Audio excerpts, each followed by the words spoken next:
Ni. Yang ini cukuplah sajak makan untuk beberapa hari. Yang ni lepas masak je ni kan, kita letak dekat dalam ni, kat dalam tak ais. Contoh kalau dia kering kan, you letak je air kosong, nanti dia jadi air bali. Apa tu yang penting, bali ni penting. Ya.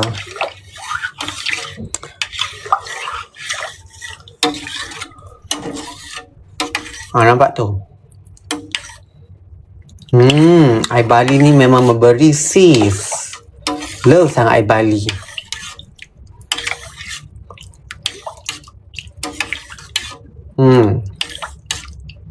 Dia bagus untuk sujudkan badan, sujudkan hati.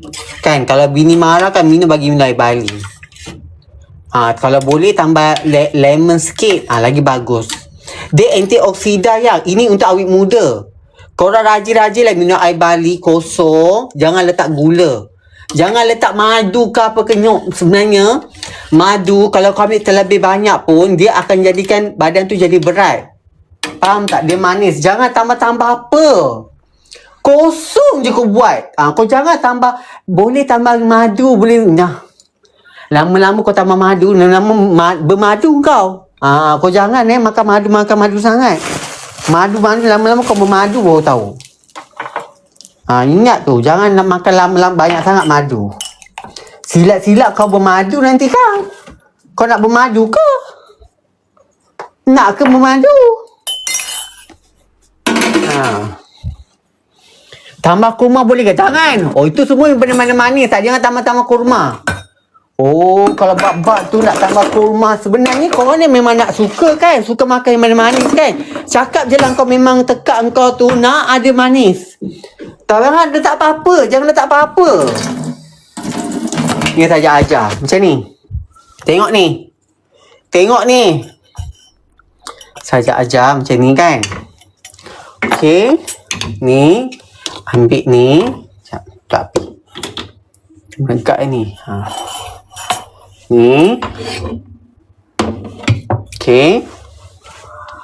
Letak sikit ni. Kuah dia macam ni. Nampak tu. Madu. Ada halia. Letak air dia sikit. Air ni letak sikit. Kan?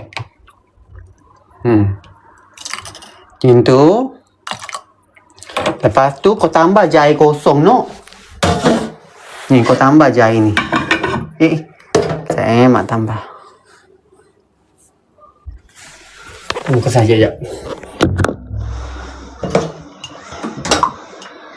Tambah air apa-apa. Air sunyi. Lepas tu kau dah tambah ni. Lepas tu kau letak benda ni. Ini bagus.